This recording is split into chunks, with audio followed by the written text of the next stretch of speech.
नमस्कार, मी सुलेखा तळवलकर. दिल के करीबच्या सावलीतल्या कलांमध्ये तुमचं अगदी अगदी मनापासून स्वागत आहे. तुम्हाला कळलंच असेल आपण कुठे आलोय. अगदी बरोबर, कलर्स मराठीवरच्या बाळूमामाच्या नावानं चांग भलच्या सेटवर. आणि आज आपण भेटणार आहोत त्याचे प्रोड्युसर, डिरेक्टर, रायटर संतोषजी अयाचित यांना. चला तर मग आपल्या संतोष दादांचं स्वागत करूया दिल के करीबच्या सावलीतल्या कलांमध्ये. नमस्कार. नमस्कार. वेलकम टू दिल के करीब. स्वागत आहे. अगं बाई, ही कोण सुंदर मुलगी. ही माझी लेक साजरी अयाचित. अरे वा, साजरी. खूप सुंदर नाव आहे. थँक्यू. आणि तू काय करतेस बाळा? आणि मी ऍक्च्युअली या मालिकेत सत्यवा, लहान सत्यवा याचा रोल केला आहे. वा वा वा. आणि काय करते असं विचार? आणि मी गायन शिकते. अच्छा, शास्त्रीय संगीत आणि शास्त्रीय नृत्य, कथ्थक. वा, आणि शिक्षणही चालू आहे. क्या बात आहे. तुला आठवत नसेल पण मी एकदा तुमच्या घरी आले होते तेव्हा तू एवढूशी होतीस. म्हणजे मी आता इथे आले तेव्हा तुला अजिबात ओळखलं नाही. नाईस. गप्पांना सुरुवात करायच्या आधी सांगते, तुमचं स्वागत भरपूर गिफ्ट देऊन करणार आहोत. अरे वा, सरप्राईज आहे. येस. आणि मग आपण मस्तपैकी धमाल गप्पांना सुरुवात करूया. नक्की नक्की नक्की नक्की. नक्की. आपली एक मैत्रीण आहे नीलिमा अमित नावाची, जी लाईफ कोच आहे, रेकी हिलर आहे आणि तिने एक अतिशय सुंदर पुस्तक लिहिलंय, एक आयुष्य अनेक प्रवास, आनंदी जीवनाचं रहस्य. आणि तुम्हा दोघांसाठी गिफ्ट म्हणून पाठवलंय. वा, थँक्यू सो मच. तू मराठी वाचतेस ना? हो हो. नाहीतर इंग्लिश मध्ये सुद्धा अवेलेबल आहे. अरे वा वा, नक्की वाचेल, नक्की Yes. वाचेल. आपले आणखीन एक मित्र आहेत बरं का, अमेरिकेचे, समीर दादा, समीर भिडे म्हणून. आणि त्यांनी एक खूप छान पुस्तक लिहिलंय, एक दिवस अचानक. त्यांचं आयुष्य खूप छान चालू होतं आणि एक दिवस अचानक त्यांच्या आयुष्यात एक काय म्हणतो टर्निंग पॉइंट आला. त्यांना एक आजार झाला आणि त्यानंतर त्यांनी या आजाराला कसं फाईट केलं आणि how he emerged as a winner, याबद्दल हे एक पुस्तक आहे. तुमच्यासाठी गिफ्ट म्हणून पाठवलं आहे. धन्यवाद. थँक्यू. आपली एक साताऱ्याची मैत्रीण आहे, डॉक्टर आरती सोमण म्हणून. आणि त्यांच्या ब्रँडचं नाव आहे निसर्ग हर्ब्स. त्यांनी तुमच्यासाठी स्किन केअर प्रॉडक्ट्स पाठवलेत आणि हे केमिकल फ्री आहेत. फेस स्क्रब आहे. हे बहुतेक सगळं साजरीसाठीच आहे. बेबी ऑइल आहे. अरे बापरे. Turmeric sweet orange face oil आहे. खूप सुंदर आहेत हा प्रॉडक्ट्स ही सगळी. अशा मुलाखती असतील तर काय. आणि हा एक कॅलेंडुला अँड जिंजर लिली सोप आहे. अरे बापरे. आणि विशेष म्हणजे आपल्या सगळ्या दिलके करीबच्या प्रेक्षकांसाठी निसर्ग हर्ब्सनी NH25 हा जर का कुपन कोड वापरला तर 25% डिस्काउंट सुद्धा ठेवलंय. आपली आणखीन एक मैत्रीण आहे प्रीती शहा म्हणून. आणि त्यांचा NGO आहे ज्याचं नाव आहे उलुक द आऊल. आणि आपले हे जे फॅक्टरीमधलं एक्सेस फॅब्रिक असतं ना, मटेरियल, त्याच्यापासून खूप सुंदर सुंदर वस्तू बनवतात उलुक द आऊल. आणि तुमच्यासाठी हे पुन्हा तोरण पाठवलंय. वा, वा वा वा. सुंदर. सुपर छान आहे ना? फारच सुंदर. Super typical Wow. नाहीये, रंग सुद्धा जरा वेगळे आहेत. फारच पेस्टल आणि फारच कमाल. सुपर. उलुक द आऊलचा USP असा आहे की त्यांचं कुठलंही एक प्रॉडक्ट ना दुसऱ्या प्रॉडक्ट सारखं दिसत नाही. नाहीतर युजली कसं होतं की म्हणजे ह्या मोठ्या मोठ्या मॉल्समध्ये वगैरे आपण जातो ना, तर एखादा ड्रेस दिसला की तसे आणखीन 10 ड्रेसेस दिसतात. मग असं वाटतं नाही नको. आणि आपल्यासारखे म्हणजे आणि आणखीन. आताच आम्ही रूम तिची पूर्ण इंटिरियर अरे वा. त्यामुळे ते लगेच उपयोगीच आहे. येस वा. Yes yes yes. मस्त. हे तुझ्यासाठी. Thank you so much. नाशिकला एक NGO आहे घरकुल परिवार संस्था म्हणून. आणि विद्याताई फडके आपली एक मैत्रीण आहे. बरं. मैत्रीण म्हणजे आपल्यापेक्षा खूप जास्त आहे वय, पण त्या इतक्या गोड आहेत, अगदी मैत्रिणीसारख्याच आहेत. आणि त्या दिव्यांग महिलांसाठी ही संस्था चालवतात. सो त्यांनी तुमच्यासाठी ना गुढीचं वस्त्र पाठवलंय. वा, वा. फारच सुंदर. फिनिशिंग वगैरे काय किती कमाल आहे. भन्नाट आहे बघ ना. कमाल कमाल. Super. फार सुंदर, फार सुंदर. तुम्ही कधी गेलात ना नाशिकला तर नक्की ह्या संस्थेला नक्की भेट द्या. नक्की आणि विद्याताईंना नक्की भेटा, नक्की त्यांना नक्की, आवडेल. नक्की नक्की. खूप विद्याताई, धन्यवाद. Thank you so much. खूप धन्यवाद. आपले आणखीन एक खूप गोड मित्र आहेत प्रीतम थोरात म्हणून, हम्म, आणि त्यांच्या ब्रँडचं नाव आहे कलर बग्स. हम्म. त्यांनी की नाही साजरी तुझ्यासाठी वा, काय काय वा. पाठवलंय बघ. फारच सुंदर, फार सुंदर. Superb. ती आता क्लासिकल म्युझिक शिकते, हो. त्यामुळे तिला ते खूप उपयोगाचं आहे. तुम्हाला माहितीये का, त्यांनी तिच्याबद्दल चौकशी केली, त्यांना हे कळलं म्हणून तिच्यासाठी हे खास वा. वा, पाठवलं. वा, वा वा वा, फार वा. सुंदर. आणि आता तिचं रूम पूर्ण इंटिरियर केलंय, तर त्यात हे अगदी उपयोगाचं आहे. अरे वा, किती गोड आहे बघ ना हे. फारच सुंदर, फार सुंदर. Superb. कमाल. वा वा वा, कमाल. प्रीतम दादा, Very thank you nice. So much. Very nice. छान आहे ना. फारच गोड, फार गोड. Superb. तू कधीपासून शिकतेस काय? मी ऍक्च्युली आता मी 13 वर्षाची आहे. मी जेव्हा 10 इयर्सची होते तेव्हापासून मी गायन शिकते. वा. त्यामुळे 3 वर्ष झाली. मस्त मस्त मस्त. आपले आणखीन एक मित्र आहेत अद्वैत बापट नावाचे, हम्म. आणि त्यांच्या ब्रँडचं नाव आहे सहज हवन एंटरप्राइज, आणि तुमच्यासाठी ऑर्गॅनिक गुळापासून बनवलेला अतिशय उत्तम खरवस पाठवला. वा, वा. अजून वा, काय वा. पाहिजे? मुलाखतीच्या आधीच एवढं सगळं. वा वा. हम्म.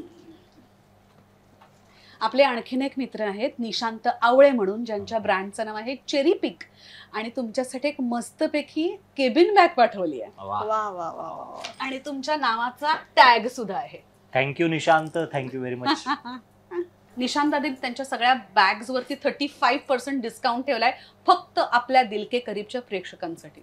वा. सो गप्पांना सुरुवात करू शकतो आपण. मी आत्ता इथून आले ना, तेव्हा म्हणजे सेट वाटतच नाही, इतकं प्रसन्न वातावरण आहे इथे. आणि येताना म्हणजे देवाचे मोठे फोटो, तिथे एक बारीक असं सुरत आरती सुद्धा चालू हो, आहे. हो. खूप छान वाटतं, खूप छान प्रसन्न वातावरण आहे. मुळात असं होतं की सुरुवातीला मी शूट जेव्हा चालू केलं त्यावेळेस खूप हेक्टिक होतं. म्हणजे शो नुकताच सुरू झाला होता, हं. लोक दिवस रात्र काम करत होते. हं. मग कल्पना आली की एक संध्याकाळी आपण एक आरती करूयात. हं. आणि मग सगळं युनिट आता म्हणजे पहिल्या वर्षापासून आरती करतं बाळूमामांची. वा वा वा. सगळे येतात एकत्र, हा. एक रेकॉर्डेड आरती होते हा हा हा. 6:30-7 वाजता. अच्छा. तर सगळे थोडे फ्रेश होतात एक त्या निमित्ताने. आणि आज ह्याने आरती घेतली, उद्या त्याने घेतली, हम्म. आणि कोणी असं नसो, आता ती सवय लागली. हम्म. आणि बाळूमामांचं चरित्र सांगतोय, तर त्यांची संध्याकाळी एक आठवण म्हणून आरती करतो आहोत. आता ते तो ह्या काय म्हणू त्याला, बिहाइंड द स्क्रीन त्याचा एक अविभाज्य भाग झालाय, तो रुटीनचा एक. हा, हा, हा. इतर सेटवरती आपण जेव्हा जातो तेव्हा एक खूप असं एक कमर्शियल ॲटमॉस्फिअर असतं, किंवा एक खूप प्रोफेशनल ॲटमॉस्फिअर असतं. इथे आल्यानंतर खूप छान आणि प्रसन्न वाटतं. म्हणजे एका वेगळ्याच ठिकाणी आलोय याचा अंदाज येतो. ते मुळामध्ये हा पण काय म्हणू त्याला 100 वर्षापूर्वीचा काळ दाखवतो. हा, हा, हा, हा. चांगल्या वाईबसाठी खरं तर प्राणी हा पण एक भाग आहे. प्राणी आहेत, हा, त्या अनुषंगाने म्हणजे गायी आहेत, म्हशी आहेत, घोडी आहेत, हा. मेंढ्या आहेत, हं. आणि जुन्या काळातल्या घरं आहेत, सगळी झोपड्या आहेत, जुन्या काळातली घरं आहेत. त्यामुळे मला असं वाटतं तो फील येत असेल कदाचित. आणि एकाच ठिकाणी 5 वर्ष झाली आहेत ना, हो ना. त्यामुळे ते एक आता फॅमिली आणि घरच झालंय आमचं ते सगळं. हम्म, हम्म. सेट झालंय सगळं, आणि ते आता सगळ्यांना माहिती आहे कुठे काय आहे. सो तो जुना काळात जातो तसा तो फील आहे. So, 5 वर्ष झाली आहेत या सिरियलला, आणि किती एपिसोड झाले त्याचे? 1600 भाग झालेत. 1600 भाग झाले. बापरे, म्हणजे खरोखर बाळूमामांचा आशीर्वादच म्हणायचा. हा, म्हणजे निश्चित त्यांचे आशीर्वाद असल्याशिवाय जाऊ शकत नाही. कारण ग्रंथामध्ये असा उल्लेख आहे हा. की बाळूमा असताना बाळूमांचं चरित्र लिहिण्यासाठी काही लेखकांना बोलवलं होतं. हा हा. तो माहित नाही, पण बाळूमा खूप अनप्रिडिक्टेबल पण बोलायचं. तर त्यांनी शिवे दिल्या त्या लोकांना. अच्छा ते म्हटले की तुमचं काम नाही ते चरित्र लिहिणं. अच्छा. तर नंतर मग कोणी त्याला हात लावला नाही. पण हम्म. मग बाळूमा गेल्यानंतर देवस्थानने ते चरित्र म्हणजे संकलन हा, केलं. हा, हा. आणि ते कर्मधर्म संयोगाने गुरुकृपेने ते आपल्यापर्यंत आलं. हम्म, हम्म, आणि ते करत असताना जाणवतं की एक आपण ते मान्यवर आहे, पण एक ब्लेसिंग आहेत, एक आशीर्वाद आहेत. नक्कीच नक्कीच. आणि ते नक्कीच. चरित्र सांगणं, आम्ही सांगताना सुद्धा आम्ही सुरुवातीला नमस्कार करतो की आमच्यातून चांगलं घडू दे, किंवा बरोबर. योग्य घडू दे, काही बरोबर. चुका नको घडू दे. बरोबर. बाळूमामा रोज समजावून घेतो आहे. आज 5 वर्ष जरी झाली तरी मला असं वाटत नाही की बाळूमामा समजले, हा. कारण ते व्यक्तिमत्वच खूप गूढ आहे आणि त्याचबरोबर त्यांना समजून घेणं एवढं सोपं नाही. नाही नाही, खरंच तुमच्या पाठीशी खूप आशीर्वाद हा. असणार. म्हणजे फक्त बाळूमामाच नाही, पण तुम्ही असेच विषय हाताळता कायम. हो. म्हणजे जय मल्हार म्हणू नका, हो. लक्ष्मीनारायण म्हणू हो. नका. अं, हे असे विषय का? म्हणजे सुरुवातीपासूनच हे तुम्ही केलं आहेत?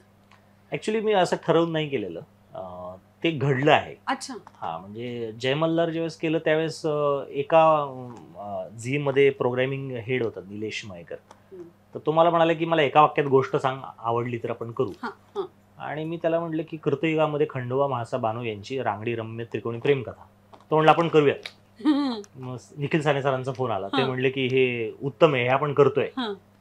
तर ते घडून गेलं. हम्म. आणि जेव्हा निखिल साने सर ज्यावेळेस कलर्स मराठीमध्ये आले वायकॉम मध्ये, त्यावेळेस ते म्हणले की एक गोष्ट घेऊन ये. हा. तर मी ब्रेक घेतला होता, म्हणजे जय मल्हार, रात्रीच खेळ चाले सीझन 1, 100 डेज. सो मी थोडा ब्रेक घेतला, म्हटलं आता थोडं परत महाराष्ट्रात फिरूयात, वाचूयात, हा. लिहूयात आणि हा. मग निवांत परत करूयात. हम्म, हम्म. तेव्हा त्या सगळ्या काळामध्ये महाराष्ट्रात फिरत असताना बाळूमामांच्या परंपरेतले श्री सद्गुरू मनोहर मामा म्हणून आहेत, तर त्यांच्याकडून मला ग्रंथ आला बाळूमामांचा, आणि ते म्हणले की हे चरित्र आहे, हा. तर माझी अशी इच्छा आहे की हे व्हावं. हा. तर तुम्ही वाचून बघा, तुम्हाला हा. आवडलं तर आपण हा. करूयात. हा. आणि ते त्यांच्याबरोबर मग फिरत राहिलो. आदमापूर, मग ते मेंढ्यांचे कळप, त्या काळातले सगळे जिथे जिथे त्यांची फुटप्रिंट्स आहेत तिथे फिरलो आम्ही. म्हणजे अगदी धनगरी पद्धतीच्या त्या सगळ्या, त्यांचे किचन वेगळ्या ठिकाणी असणारे, मेंढपाळ कसे जगतात हे आम्ही बघत होतो सहज. हा, हा. आणि मला त्याच्यामध्ये टेलिव्हिजन दिसलं त्या ग्रंथामध्ये. हा, हा, हा, हा. आणि मला असं लक्षात आलं की आतापर्यंत कोणाचं लक्ष का नाही गेलं याच्यावर. हम्म. म्हणजे इतकं सुंदर चरित्र आहे. हम्म. आणि योगा कसा की साने सरांचा फोन आला मला की संतोष गोष्ट घेऊन ये. म्हटलं आता एक लेटेस्ट वाचनात आलेलं आहे माझ्या, मी सांगतो तुम्हाला. हम्म. आणि मग आम्ही भेटलो आणि अचानक फोन आला 2 वाजता की 3 वाजेपर्यंत ये हा. ऑफिसला. हा. मी गेलो हा. आणि सहज नॅरेट केली मला जे समजलंय ते. हा. नॅरेट करत असताना 16व्या-17व्या मिनिटाला ते म्हणले आपण करतोय हे. हा. तर म्हटलं काय म्हणताय सर खरंच? तर ते म्हणले हो करूयात आपण. हा. आणि ते मग त्याची तयारी सुरू झाली. सो हे असं घडत गेलंय, म्हणजे असं काही फार पर्पजफुली ते नाही केलेलं. अर्थात माझा कल जो आहे तो तसा आहे, पिरियड ड्रामा किंवा मायथो, त्या संदर्भातलं वाचन. हा. मला असं वाटतं की आपल्याकडे पुराण कथांमध्ये ज्या पद्धतीचं टेलिंग आहे, ज्या पद्धतीनं गोष्ट सांगितली जाते, मला असं वाटतं की स्टोरी टेलिंगचे अप्रतिम नमुने आहेत त्याच्यामध्ये, किंवा उत्कृष्ट स्टोरी टेलिंग कसं असावं. तर हे आपलं जे प्राचीन कथा सांगण्याची जी पद्धत आहे, तर मला असं वाटतं की ती सगळी वैशिष्ट्य त्याच्यामध्ये आहेत. तर तो सांगण्याचा मोह होतो की इतक्या उत्कृष्ट गोष्टी आहेत तर त्या आपण सांगाव्यात.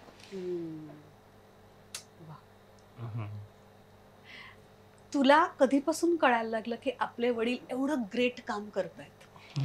ते तर मला लहानपणापासूनच कळायला लागलं, कारण की बाबांनी लहान नाही, ते वेगळं काम करतायत. हा, म्हणजे आपल्या इंडस्ट्रीमध्ये खूप जण म्हणजे सिरियल्स करतात किंवा नाटक करतात, फिल्म्स करतात, पण ते जे करतायत ते जगावेगळं आहे. हो हो, नक्की नक्की नक्की नक्की. देवांचा आणि संतांचा आशीर्वाद असल्याशिवाय हे घडून येत हो नाही. हो हो हो.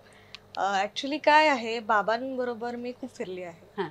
भले त्यांना वेळ मिळत नाही हा. सिरियल्समुळे, हा, हा. पण जेवढा वेळ मिळतो तो माझ्यासाठी काढतात. आणि त्यांनी लहानपणापासूनच खूप साऱ्या गोष्टी ते शिकवतात. अच्छा. कविता म्हणा, श्लोक म्हणा. आज मी त्यांच्यामुळे पसायदान शिकले.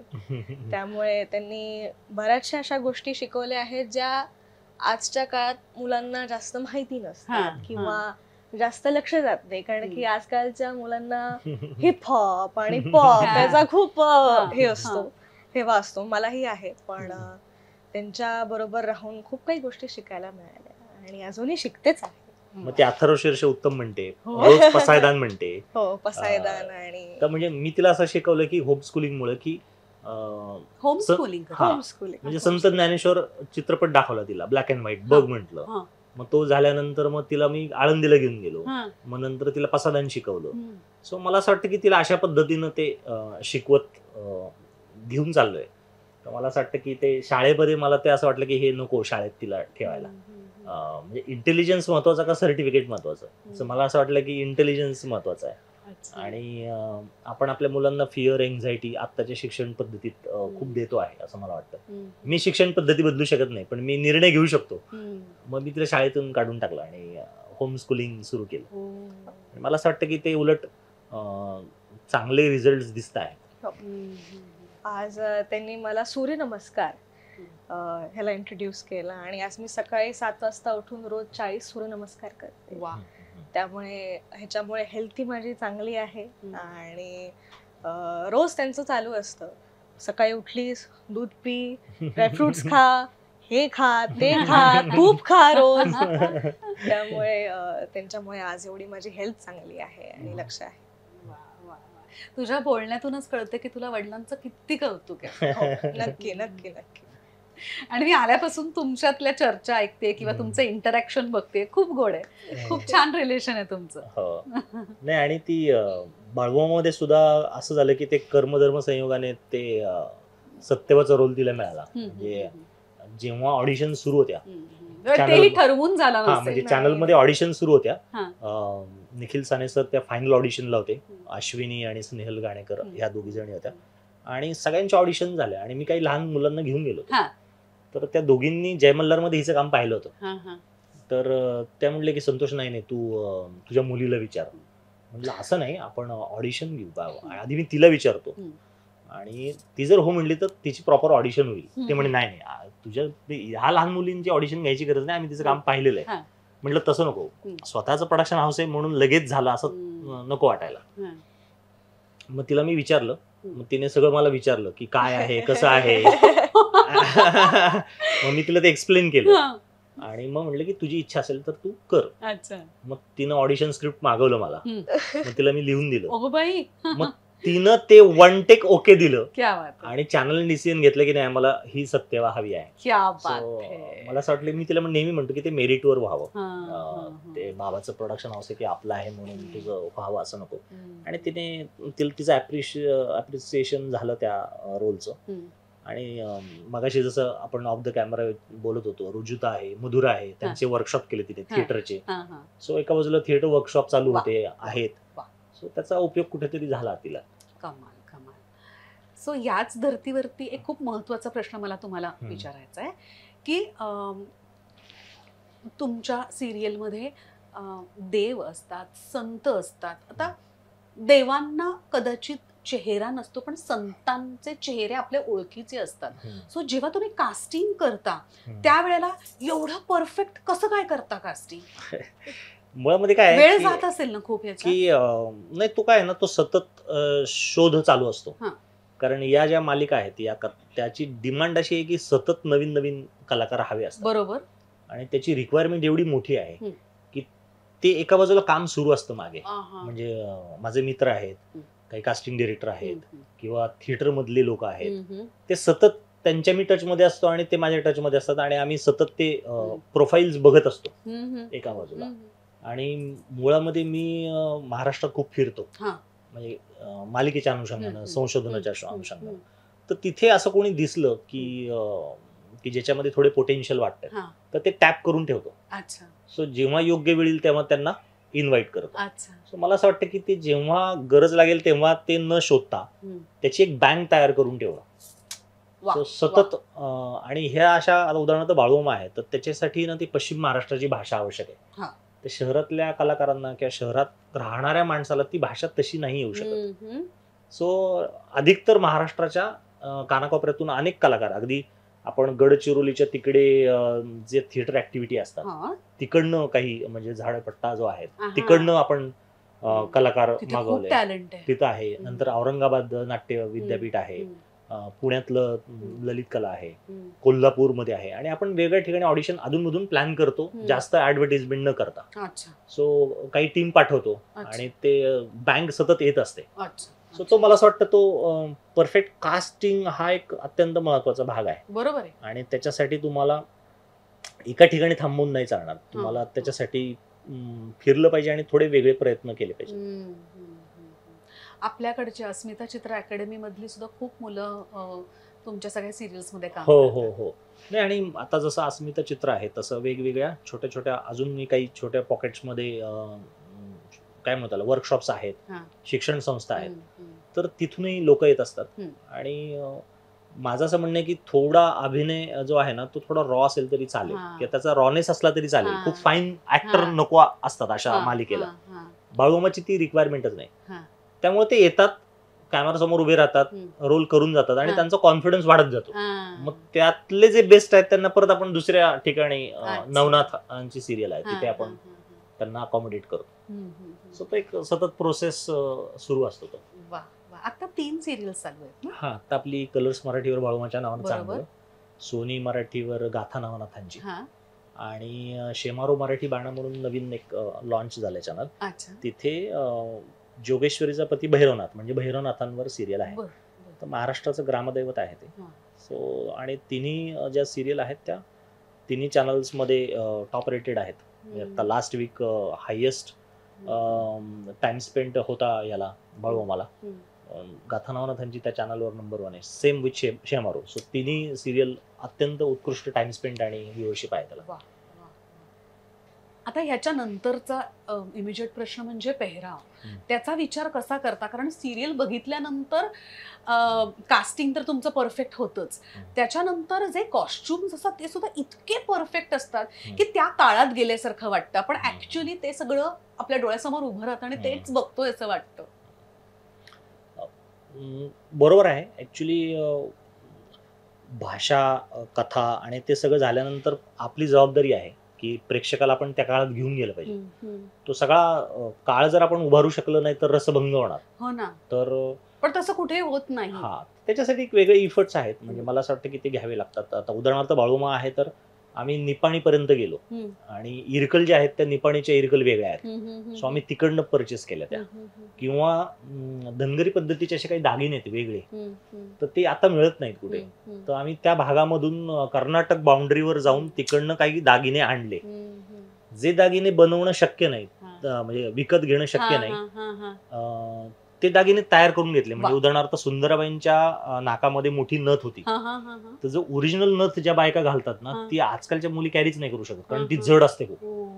मग आम्ही तो साईज तोच ठेवला, पण पातळ तारेमध्ये आणि मणी घेऊन ते बनवली. अच्छा. सो त्याच्यासाठी वेगळे इफर्ट्स आहेत. हम्म. नुसते धोतर नेसण्याच्या वेगळ्या पद्धती आहेत. हम्म, पुरुषांचे वेगळे ऑर्नामेंट्स आहेत, हम्म, हम्म, हम्म, किंवा ज्या चपला आहेत. हम्म. तर बाळूमामांचा जो पेहराव होता, हम्म. मूळ पेहराव, हम्म. त्याच्यात मध्ये जरीचा फेटा, हम्म.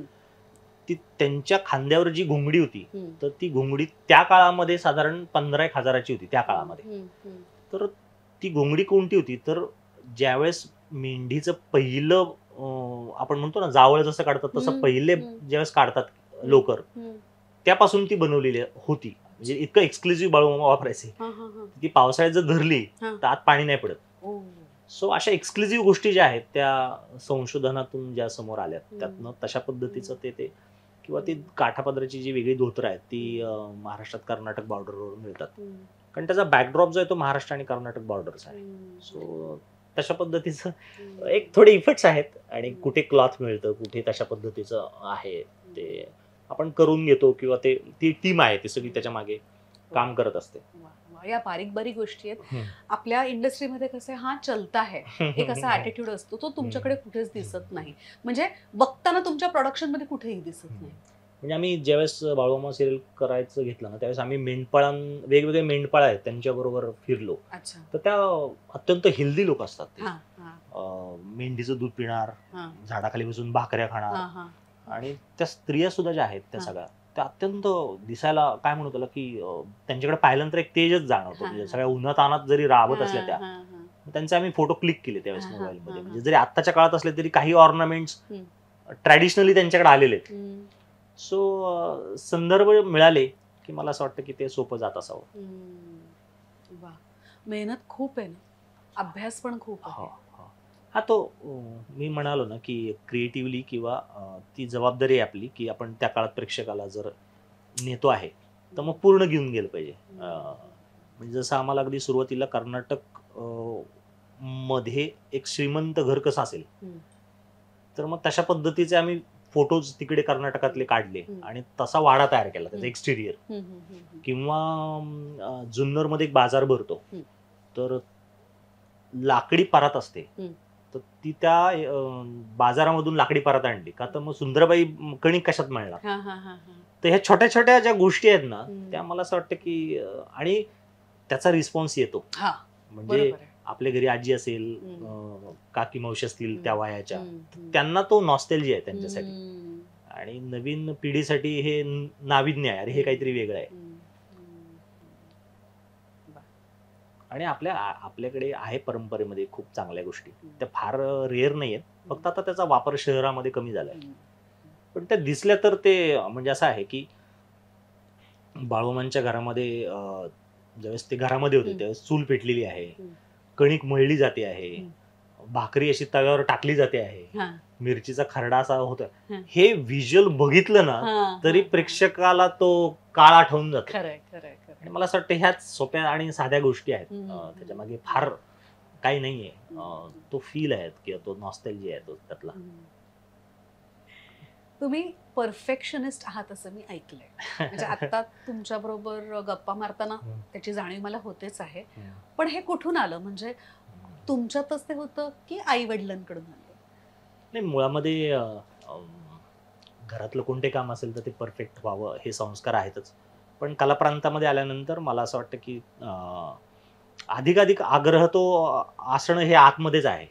म्हणजे आणि त्याच्यासाठी खाटाटोप करणं, त्याच्यासाठी जीवाची उलघाल करणं, तो स्वभाव आहे असं मला वाटतं. आणि दुसरी गोष्ट मला असं वाटतं की त्याच्याकडे जो पाहण्याचा अप्रोच आहे ना, म्हणजे कलाक्षेत्रात आपण आहोत, लेखक असो, दिग्दर्शक असो, निर्माता असो, तर मला असं वाटतं की तुमचा जो अप्रोच आहे टुवर्ड्स युअर क्रिएटिव्हिटी तो तुम्हाला घडवतो. आणि माझा जो अप्रोच आहे, माझा जो दृष्टिकोन आहे तो असा आहे की तुम्ही जे मांडता आहात ते त्याच्यासाठी तुम्हाला कष्ट घेतले पाहिजे, थोडी मेहनत आहे, थोडंसं सहज कॅज्युअल अप्रोच नसला पाहिजे असं माझं म्हणणं आहे. आणि मला असं वाटतं की तो त्याच्यासाठी काही वेगळं शास्त्र नाही, पण तो आग्रह धरला तर मग त्या अनुषंगानं गोष्टी घडतात आणि त्याचे परिणामही दिसतात. बरोबर. तर अर्धवट आपण काही मांडू नये असं मला वाटतं. म्हणजे उदाहरणार्थ मी जसं आता उदाहरण दिलं की जर बाळूमामांच्या घरातलं लहानपणीचं जर आपण किचन दाखवतोय, स्वयंपाकघर दाखवतोय, तर ते स्वयंपाकघर दाखवताना 1892 ते 1966चा मधला काळ आहे, तर त्या काळातलं स्वयंपाकघर उभं करणं ही आपली जबाबदारी आहे. किंवा ती भाषा, त्या भाषेतले शब्द, आज मराठी भाषा आपण बोलत असताना ग्रामीण भाषेमध्ये अनेक असे शब्द आहेत की ज्याचं स्वतःच एक सौंदर्य आहे, तर ते शब्द आणणं हे आपली जबाबदारी आहे. तर मला असं वाटतं की तो आग्रह असावा, तर नसलं तर मग ते खोटं वाटतं असं मला वाटतं. ते बिलिव्हेबल झालं पाहिजे ते. आणि ऍक्च्युली तो जबाबदारी आहे असं मला वाटतं ऍज अ क्रिएटिव्ह. वडिलांमधले कुठले गुण तुझ्यात आले तसं तुला वाटतं? अरे बापरे. आता जसं तुम्ही म्हणाला परफेक्शनिस्ट, हे गुण घ्यायचा मी प्रयत्न करते, कारण की आजच्या काळात ह्या परफेक्शनिस्ट असणं हे खूप गरजेचं आहे. जसं की ते आत्ता म्हणाले, गायन असो, नृत्य असो, आत्ता पण ते मला सांगतात रियाज, तो रियाज अर्धवट नसला पाहिजे, किंवा बाबा 1 तास झाला तर 1 तासात आता झाले, आता मी नंतर करते, असं करून चालणार नाही. कारण की त्याला त्याच्यावर तेवढं लक्ष दिलं पाहिजे, त्याच्यावर तेवढं काम केलं पाहिजे, तेव्हा जाऊन तो गळा तयार होईल, तेव्हा जाऊन तू गाऊ शकशील. तर मला असं वाटतं की ह्याच छोट्या छोट्या गोष्टी आहेत, फार मोठ्या नाही पण छोट्या छोट्या गोष्टी आहेत, ज्या डेली लाईफ मधून पण शिकायला मिळतात. थोडा सॅक्रिफाईस असतो. जेव्हा आपण आग्रह धरतो तेव्हा तो तुम्हाला वेळेचा सॅक्रिफाईस करायला लागतो, तुम्हाला पैशामध्ये सॅक्रिफाईस करायला लागतो. सॅक्रिफायसेस आहेत ज्यावेळेस तुम्ही आग्रह धरता, तर मला असं वाटतं त्याची तयारी असेल तर. आणि आता जसं तुम्ही म्हणालात, तर मी मानत नाही अजून परफेक्शन, मी अजून शिकतो आहे की अजून प्रयत्न करतो आहे असं मी समजतो. पण त्याचा रिस्पॉन्स येतो. हा तुमचा मोठेपणा आहे. हा नाही म्हणजे तो रिस्पॉन्स येतो. महाराष्ट्रातल्या कानाकोपऱ्यातून ज्या पद्धतीनं लोक ते पाहत असतात, मला माहित असतं की महाराष्ट्र म्हणजे पुणे मुंबई नाही, महाराष्ट्र म्हणजे सोलापूर, नाशिक, औरंगाबाद आहे, उत्तर महाराष्ट्र, दक्षिण महाराष्ट्र, कोकण, मराठवाडा, विदर्भ. इथे एखाद्या घरामध्ये जेव्हा एखादी आजी ती मालिका बघत असते, तेव्हा तिच्यासाठी एक अख्खा काळ उभा राहतो तिचा. तर आता एक लेटेस्ट उदाहरण मी सांगतो की तो इम्पॅक्ट कसा होतो. आमचा टायटल सॉन्ग माझे जे सगळे करत होतो, पंकज पडगण मित्र आहे आमचा, तर त्याची आजी नागपूरच्या जवळ राहते, म्हणजे विदर्भामध्ये. तर त्याची मुलगी आजारी पडली, तर आजी फोनवर बोलत होती, तर ती बाळूमामा रेग्युलरली पाहते. तर ती काय म्हणली की अरे बाळूमामांच्या समोर उदबत्ती लाव आणि त्याची जी विभूती आहे ना ती मुलीला लाव, बाळूमामा बरं करतील तिला. आता ही श्रद्धा तिची का तयार झाली, कारण ते टेलिंग जे आहे त्याच्यामध्ये ते बिलिव्हेबल होत गेलं, तिचा विश्वास बसला त्या व्यक्तिमत्वावर, त्या चरित्रावर. मग त्याचा असा हा डीप इम्पॅक्ट त्याचा पडत असतो असं मला वाटतं. असे आणखीन काही किस्से आहेत का जे पटकन आता तुमच्या लक्षात येतायत? असे खूप आहेत. मुळामध्ये जेव्हा आम्ही मालिका सुरू केली तेव्हा त्याच्यासाठी रिक्वायरमेंट होती की मेंढ्या असल्या पाहिजेत, गायी असल्या पाहिजेत, बैल असले पाहिजेत, घोडी असली पाहिजे. आणि इथे डेली बेसिसवर हायर करू शकत नाही, कारण त्याची कॉस्टही जाते आणि तशा पद्धतीचं मिळतही नाही मुंबईमध्ये. मालिका नुकतीच सुरू झालेली, सगळं शूटिंगची गडबड, ते सगळं सेट होत आहे, पावसाळा होता आणि सगळे आपापल्या गडबडीत होते, सिस्टम लागत होती. आज कसं सिस्टम परफेक्ट लागलेली, कोणाला प्रत्येकाचं आपापलं काम प्रत्येकाला कळलेलं आहे. संध्याकाळ होत आली आणि अचानक कळालं की मेंढ्या नाही आहेत आणि मेंढ्या जंगलात गेल्या. आणि आपलं जो फिल्म सिटीतला जो सेट आहे त्या सेटला लागून जंगल आहे सगळं, किंवा आपण जंगलामध्ये जाऊ. बरोबर बरोबर. आणि इथे बिबट्या आहेत आणि बिबट्यांना जो वास येतो, स्मेल असतो, त्यातून ते प्राण्यांजवळ सहज जातात. सगळ्या मेंढ्या गायब झाल्या आणि सगळे शोधाशोध करायला लागले. आणि कोणाचा आता ब्लेम कोणाला करणार, कारण नुकतीच सुरुवात आहे. अंधार झाला आणि सगळे टॉर्च घेऊन शोधतायत. जिथे जिथे जाणं शक्य तिथे लोक जाऊन आले आणि एका पॉइंटला निराश झाले की अरे गेल्या मेंढ्या सगळ्या. आणि आम्ही आता हे गृहीत धरलं की ज्या अर्थी जंगलात मेंढ्या गेल्या त्या अर्थी बिबट्या काय त्यांना सोडणार नाही, बरोबर. कारण त्यांचा वासच एवढा, म्हणजे त्यांना तीव्र त्यांचा सेन्स असतो त्यांना तो. आणि आम्ही सगळे निराश झालो. म्हणजे जे ज्युनियर आर्टिस्ट होते ते पण रडले की अरे बाळूमामांच्या मेंढ्या ज्या आहेत त्या गेल्या. आणि या मालिकेचे जे काय म्हणतात त्याला, एक पिलर आहेत किंवा प्रेरणास्थान आहेत मनोहर मामा, तर त्या परंपरेतले आहेत. त्यांना मी रात्री फोन केला, म्हणलं असं असं जरा चूक झाली आमच्याकडे. तर ते म्हणले काही काळजी करू नका, येतील मेंढ्या परत. बाळूमामांचं तुम्ही श्रद्धेने करताय ना, चुकून नाही करताय ना, काही म्हणजे जाणीवपूर्वक चुकला नाही आहात. आणि आम्ही सकाळी शूटिंग चालू केलं आणि सगळ्यांच्या चेहऱ्यावर होतं की अरे आपल्या हातून मेंढ्या गेल्यात सगळ्या, आणि आता न्यूज येईल की इथे सापडल्या, तिथे बिबट्याने मारल्या वगैरे. आणि शूटिंग चालू केलं आणि या मेंढ्या अशा येताना दिसल्या आणि सगळ्यांनी जल्लोष केला आणि सगळे धावत गेले आणि मेंढ्यांना घेऊन आले. तर हे मिरॅकल आहे. म्हणजे फिल्म सिटीच्या जंगलामध्ये जर मेंढ्या गेल्या तर त्या बिबट्याच्या तावडीतून सुटू शकत नाही. सो असे खूप प्रसंग आहेत की मला असं वाटतं की म्हटलं तर श्रद्धा आहे, म्हटलं तर मिरॅकल आहे, पण त्याच्याशी आता त्या सगळ्या जो बाळूमामांचा जो सगळा काळ आहे, ते चरित्र आहे, त्याच्याशी आम्ही खूप आता जोडले गेलो आहोत. मीच नाही, संपूर्ण युनिट. तुम्ही जशा या प्रकारच्या सिरियल्स करता तशा सामाजिक विषयावरच्या सुद्धा सिरियल्स केल्यात. सो त्याची आणि ह्याची हाताळणी वेगळी वेगळी कशी करता तुम्ही? मुळामध्ये मी असं मानत नाही. मी असं समजतो की टेलिव्हिजन माध्यमामध्ये 1999 पासून मी काम करतोय, तर मला असं वाटतं की मी गोष्ट काय सांगतोय ना ती महत्वाची, गोष्ट आणि व्यक्तिरेखा. मग तो जॉनर कुठलाही असला ना तर मी माझ्या आत तसा भेदाभेद नाहीये. माझ्या दृष्टीनं तुम्ही गोष्ट किती परिणामकारक सांगताय आणि त्या व्यक्तिरेखा कशा उभ्या करताय. त्यामुळे ती रात्रीच खेळ चालायचा सीझन 1 असो किंवा 100 डेज असो, मला असं वाटतं की किंवा बाळूमामा असो नवनाथ असो, माझ्या दृष्टीनं गोष्ट आणि त्या व्यक्तिरेखा महत्वाच्या आहेत. कडेचा तो सगळा सभोवताल उभं करणं हा क्राफ्टचा भाग आहे. मुळात काय गोष्ट राहते तर तुमची गोष्ट सांगण्याची पद्धत, त्याची मांडणी आणि व्यक्तिरेखा. सो तसा मी भेदाभेद नाही करत, म्हणजे मायथो आणि सोशल असं नाही करत, कारण ते आवरण आहे परत, म्हणजे थोडस तो क्राफ्टचा भाग आहे आणि तो तसा सोपा आहे. मला असं वाटतं की ते तुमचं टेलिंग जर करेक्ट असेल तर मग कडेचं तुम्ही काय मांडतात ते फार. तुमचा जन्म कुठे झाला आणि तुमच्या एकंदरीत लहानपणाबद्दल, बालपणाबद्दल काय सांगाल? मी पुण्याच्या पासून 30 किलोमीटर उरुळी कांचन आहे तिथला आहे. अच्छा. आणि मी लहानपणी म्हणजे देशस्थ ब्राह्मण घरात जरी वाढलो हं. तरी माझे सगळ्या जमातीतले मित्र होते. हं. म्हणजे सगळ्या जमातीतले, अच्छा. जाती जमातीतले. हं. म्हणजे आज जो सोशली जो आज एक फरक दिसतो आहे, लोक एकमेकांना जात विचारतात किंवा जातीचं एक वेगळं राजकारण सुरू आहे. हं, हं. पण माझे अगदी जर ते टेलिकास्टला चालत असेल तर अगदी घिसाडी समाजापासून ते धनगर समाजापासून ते माळी समाजापासून सगळे मित्र होते. हं. आणि मला असं वाटतं मी तो काळ आणि त्या गावामध्ये होतो म्हणून मी आज ही भाषा मांडू शकतो. किंवा तो जो महाराष्ट्राचा जो कल्चरल एक सबटेक्स्ट आहे ना, हम्म. तो मी कदाचित हम्म. आणायचा प्रयत्न करू शकतो. हं, हं. ते मी वातावरण खूप जवळनं बघितलेलं आहे. हं, हं. म्हणजे मी तुम्हाला एक छोटंसं उदाहरण देतो ज्याच्यावरून कळेल की तो काळ किती बदललाय. हं. म्हणजे लहानपणी संध्याकाळ झाल्यानंतर शेतातनं बायका यायच्या हं. काम करून जाताना, आणि जाताना त्या त्यांच्याकडे शेतातनं आणलेल्या पेंड्या असायच्या मेथीच्या, कोथिंबीरीच्या किंवा भाजी वगैरे, आणि त्या जातात अशा टाकून जायच्या की आणि म्हणून जायच्या की काकी भाजी टाकली आहे, हां. ते वानवळं दिलाय. हां. तर आज मी ज्यावेळेस आठवतो हां.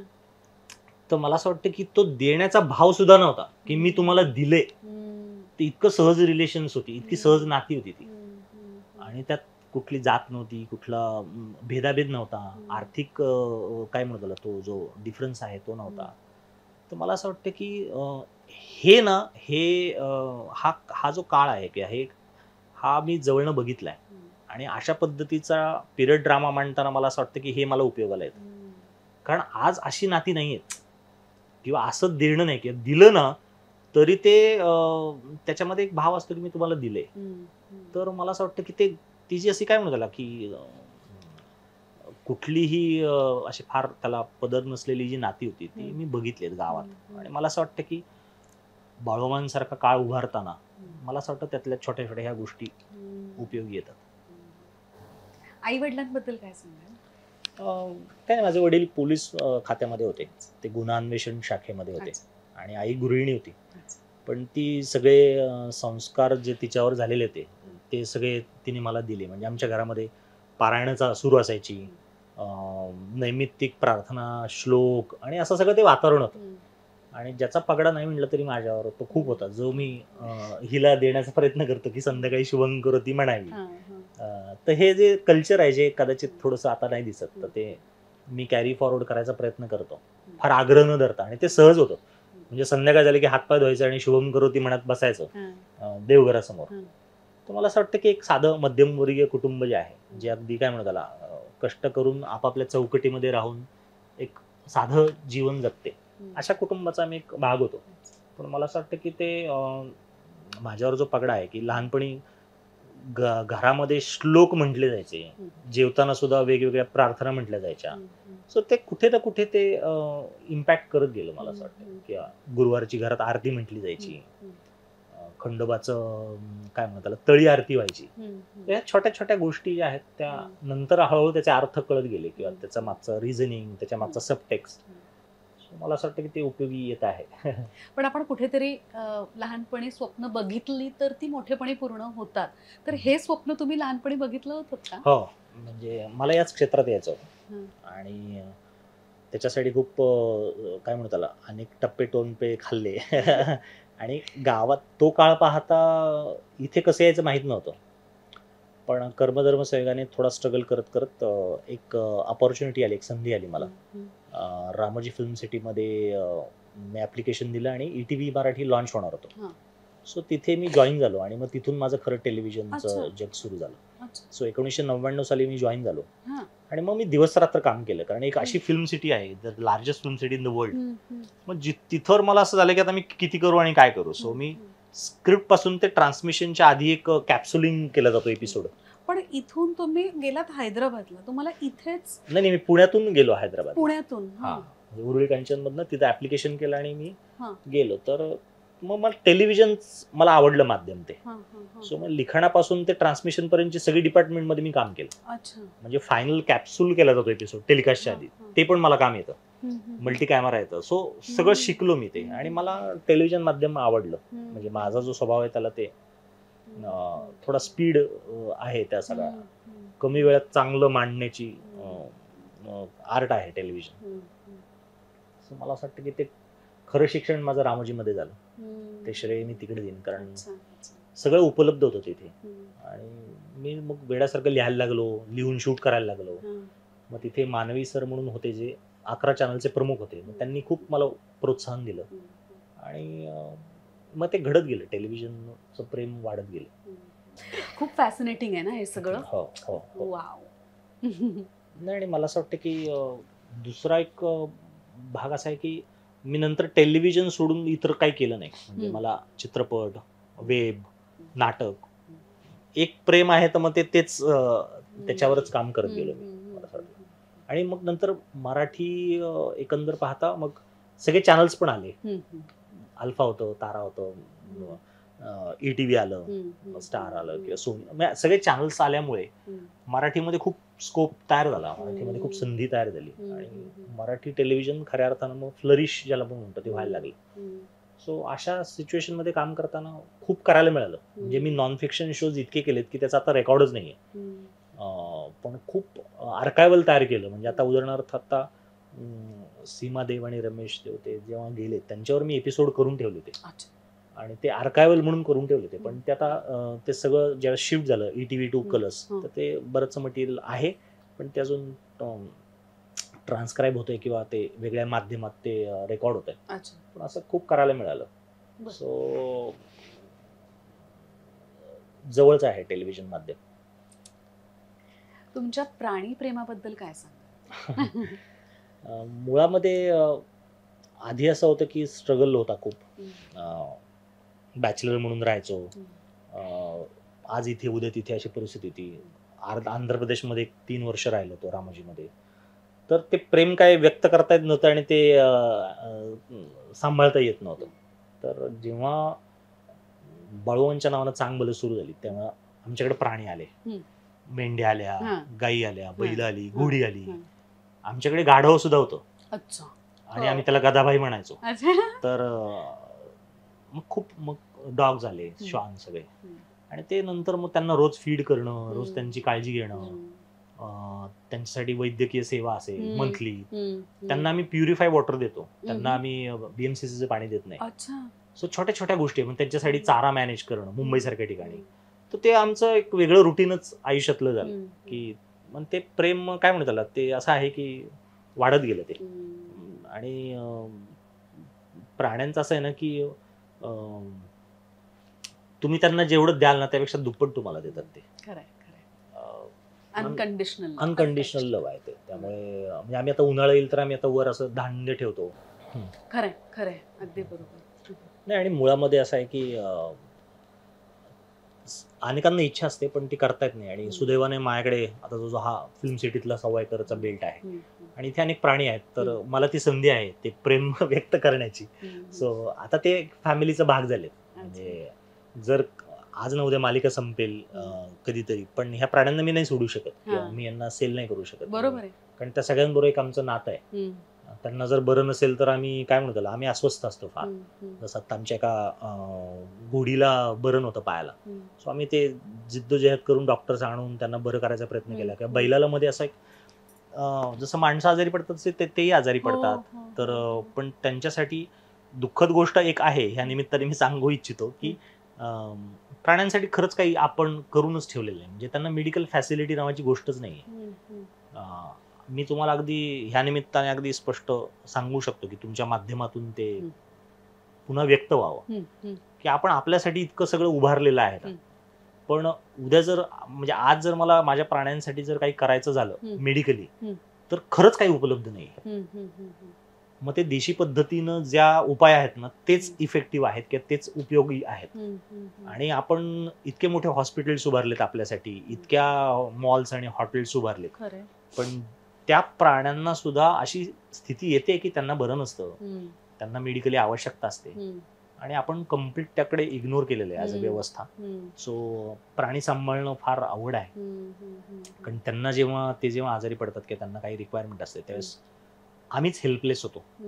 पण काहीतरी करून त्यांना शोधून माणसं आणतो आणि ती त्यांना बरं करायचा प्रयत्न करतो. उदाहरणार्थ आता एक बैल आजारी पडला होता आणि आम्हाला ते लेट लक्षात आलं आणि नंतर मग आम्ही डॉक्टरांना सांगितलं तर सगळ्यांनी चुकीचे सल्ले दिले. ओ, शेवटी जो देशी पद्धतीने उपाय करणारा एक माणूस आला अच्छा. आणि त्यानं त्या बैलाला 7 दिवसात बरं केलं. ओ, बर. सो ह्या निमित्तानं मी ते एक म्हणजे सांगू इच्छितो की आपण प्राण्यांसाठी काही नाही केलेलं. आता इथे या सेटवरती किती प्राणी आहेत आणि मी असं ऐकलंय की तुमच्याकडे 28 कुत्रे आहेत. म्हणजे हा रॉकी आणि घरातले वगैरे धरून. हो, नाही हो. ते सोडून ते अच्छा, ते सोडून सोडून. हा, ते जर थोडं त्यांना वेगळी ट्रीटमेंट आहे कारण हा. लॅब आहे ना, त्याला बाहेर नाही ठेवता येत. हा, हा. इथे मुळामध्ये गाई, घोडी, हा, मेंढ्या, हा. बैल हम्म. हे तर त्या बॅकड्रॉपचा अविभाज्य भाग आहे, बरोबर त्या आहे. कथेचाच अविभाज्य भाग आहे. ते दिसलं नाही तर बाळूमांचा तळ खरा वाटणारच नाही. बरोबर आहे. पण त्याचबरोबर इथे काय झालं की करोना काळामध्ये सगळं बंद होतं हम्म, आणि 2 सेट आहेत आपल्या इथे. हम्म, तर ती लहान लहान पिल्लं जी आहेत ना किंवा डॉग्स आहेत हम्म. त्यांना फीड करायलाच काही नव्हतं, हम्म. म्हणजे कोणी नव्हतं. कारण शूटिंग बंद झाली की हा. त्यांना जे फीड केलं जातं हा, हा, वेगवेगळ्या हा. पद्धतीनं शूटिंग फूड, हम्म, हम्म, तर ते नसल्यामुळे त्यांची अवस्था बिकट होती. हम्म, हम्म. सो करोना काळामध्ये अनेक डॉग्स आम्ही आत घेतले हा. आणि मग जेवढं आम्हाला करता येईल अच्छा. तेवढं आम्ही प्रयत्न केला आणि मग ते तो परिवार वाढत गेला. तर दोन्ही सेट मिळून आमचे आता 28 डॉग्स आहेत हा, हा, हा. आणि त्यांचं खूप छान नियोजन केलं जातं. हा. इथे रात्री बिबट्याची भीती असते, हो तर ना. आम्ही एका वाड्यामध्ये रात्री त्यांना संध्याकाळ झालं की बंद करतो अच्छा. आणि मग सकाळ झाल्यानंतर त्यांना बाहेर काढतो. हा. मग त्याच्यासाठी केअरटेकर आहेत अच्छा. आणि ते काय आता म्हणून आपण त्याला ते प्रेम बाळूमांमुळे आमच्यापर्यंत आलंय, हा. तर ते वाढत गेले. वा, वा. एकंदरीतच खूप पुण्याचं काम तुम्ही करता. म्हणजे मालिकेचं सुद्धा हे सुद्धा आता जे तुम्ही सांगितलं ते. मला अजून एक गोष्ट कळाली, म्हणजे हा इंटरव्ह्यूचा भाग असेल नसेल, आपण गप्पा मारतोय म्हणून मी सांगतो, तो यू कॅन एडिट दॅट. जेव्हा करोना काळ होता त्यावेळेस आम्ही एक प्रयत्न केला की इथे भांडी होती मोठी, हा. आम्ही फीड करायला सुरुवात केली डॉग्स. हम्म. मग नंतर फिल्म सिटीमध्ये एक व्यवस्थापक आहेत सिक्युरिटी, ते म्हणले की तुम्ही नका करू हे. हा. म्हणलं का? हा. म्हणलं ते भुकेले आहेत, त्यांना हा. कोण देणार? हा. तर ते म्हणले की इथे एक एनजीओ आहे किंवा हा. एक व्यवस्था हा. आहे, ते बाहेरून येतात आणि करतात. अच्छा. तर त्यांनी नाव रिव्हील नव्हतं केलं. नंतर हा. मला कळालं की आजही अनेक वर्ष एकता कपूर ज्या आहेत त्या हा. फिल्म सिटीतल्या सगळ्या डॉग्सना रोज फीड करतात. ओ. सो मी म्हणतो ना की सायलेंटली हा. तुम्ही करत असता गोष्टी, हा. कुठली वाच्यता न करता. सो मला असं वाटतं की ते सहज होत आहे, म्हणजे ते पुण्य करायचं म्हणून नाही, ते हम्म. प्रेम आहे म्हणून होत आहे, खरंय, असं मला वाटतं. खरंय, खरंय, खरंय. वा, वा. खूप मज्जा आली, खूप बरं वाटलं तुमच्याशी बोलून. एक फक्त शेवटचा प्रश्न मला तुला विचारायचा आहे. ह्याच्या पुढे म्हणजे तुला काय करायचंय करिअर म्हणून, आणि बाबांचं हे सगळं बघून तुला प्रोड्युसर म्हणून, डिरेक्टर म्हणून, एक रायटर म्हणून काम करायला आवडेल का या क्षेत्रात? नक्कीच नक्कीच. ऍक्च्युली माझं शास्त्रीय नृत्यही चालू आहे, कथ्थक. ऍक्टिंग मध्येही आवड आहे, पण मेन ॲज करिअर म्हणून मला गायन करायचं आहे. कारण की लहानपणापासूनच त्याच्यामध्ये आवड आहे, त्यामुळे मेन करिअर म्हणून गायन आहे. आणि प्रोड्युसर, रायटिंग, स्क्रीन प्ले हे सगळं म्हणायला गेलं तर त्यांच्याकडून तर रोज शिकायला मिळतच. त्यामुळे मेन करिअर इज. खरं सांग, तिचं असं म्हणणं आहे की बाबा मी सगळं करेन पण मी हे नाही करणार. काय आहे की त्यांना मी रोज रात्री 3-3, 4-4, 5-5 वाजेपर्यंत जागताना बघितलं आहे. त्याच्या मागचे जे कष्ट आहेत ते बघितले आहेत. त्यामुळे मी बाबांना लहानपणापासून सांगायचे, बाबा मी काही करेन पण मला रायटर नाही अच्छा. ते खूप प्रेमानं करतात, आनंदानं खूप करतात. खूप. ते हार्डवर्क बघून तिला असं वाटतं की हे this is very extreme kind of. पण he is passionate about it. He is very passionate about it. असं बघायला गेलं तर प्रत्येक क्षेत्रामध्ये हार्डवर्क ह्याची गरज लागते. हो ग. त्यामुळे पण गायनामध्ये जास्त आवड असल्यामुळे गायन, सिंगिंग ॲज करिअर म्हणून. मग मी तुला एक रिक्वेस्ट करू, शेवट तुझ्या एका गोड गाण्याने करूया का? नक्की नक्की नक्की.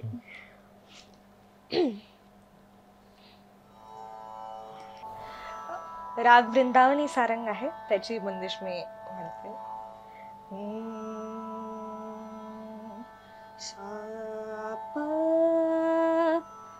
सागारी ओ मरिया मोरी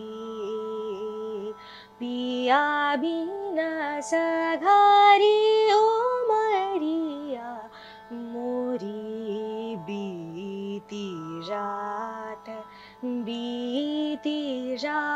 जात बीती जात पिया बिना सगारी उमरिया मोरी पिया बिन कर के बहाना सोतन संग जाना कर के बहाना सोतन संग जाना प्रेम पिया बिन मोरी बीती जात बीती जात बीती जात पिया बिन सगारी उमरिया मोरी पिया बिन सगारी उमरिया सगारी उमरिया सगारी उमरिया मोरी. क्या बात आहे, खूप सुंदर. Thank you so much. आणि थँक्यू सो मच. खूप छान वाटलं, खूप बरं वाटलं गप्पा खूपच मारून. धन्यवाद, खूप धन्यवाद, खूप धन्यवाद. मला वाटलंच नाही की मुलाखत होते आहे. मला असं वाटलं की गप्पा मारता. Actually that credit goes to you. आणि तुम्ही सगळेजण ऑलवेज पाहत राहा दिल के करीब सावलीतल्या कला. नमस्कार, मी अभिनेता सुमित पुसावळे, म्हणजेच बाळूमामाच्या नावानं चांग भलं या मालिकेतील बाळूमामा. गेली 5 वर्ष झालं मी संतोष छायाचित सरांसोबत मी काम करतो आहे आणि त्यांच्या मार्गदर्शनाखाली काम करतो आहे. अभिनयाची खरी ओळख मला म्हणजे अभिनयाची खरी जाण मला त्यांच्याकडून शिकायला मिळाली. एखादं कॅरेक्टर कसं प्ले करावं, एखादं कॅरेक्टर कसं जाणून घ्यावं, त्या कॅरेक्टरमध्ये कसं उतरावं, हे सर्व संतोष सरांनी मला मार्गदर्शन केलं त्यांनी. आणि त्यांच्या लिखाणाबद्दल बोलायचं झालं तर मला असं वाटतं की मी आत्तापर्यंत जे काम करत आलो आहे गेली काही वर्ष, त्यातलं हे बेस्ट लिखाण संतोष सर करतात. आणि संतोष सरांनी खूप सारे एपिसोड डायरेक्ट पण केलेले आहेत. तर त्यांच्यासोबत काम करायचं म्हणजे एखाद्या चालत्या बोलत्या विद्यापीठासोबत काम करण्यासारखं आहे. आणि प्रचंड माहिती, एखाद्या मायथो विषयातली प्रचंड माहिती असलेली ती व्यक्ती आहे. आणि त्या सरांसोबत मला काम करायला मिळतं हे माझं भाग्य म्हणायला मला काही कमीपणा नाही वाटत आहे. तर हेच की संतोष सरांनी खूप मार्गदर्शन केलं. एक अभिनेता म्हणून उभं राहण्यासाठी एक खूप मोठी संधी दिली. आणि आज 5 वर्ष झाले आणि मी जवळपास हजारो कलाकारांसोबत काम केलं या मालिकेत. 1000हून जास्त कलाकारांसोबत काम केलं आहे. तर हेच आहे की त्यांचं जे काम करण्याची पद्धत आहे, त्यांची काम करण्याची टेक्निक आहे, ती खूप वेगळी आहे. प्रत्येक गोष्टी त्यांना परफेक्ट लागतात. आणि एखादा नवखा आर्टिस्ट असेल तर त्याला कम्फर्टेबल करून कसं त्याच्याकडून काम करून घ्यायचं किंवा त्या कॅरेक्टरमध्ये त्याला उतरण्यासाठी कशी मदत करायची, हे त्यांच्याकडून खूप सारं शिकण्यासारखं आहे. आणि आध्यात्मिक विषयाचं म्हणाल तर त्यांच्यासारखं आध्यात्मिक विषयावर काम करणं मी आजपर्यंत कोणालाच बघितलेलं नाही.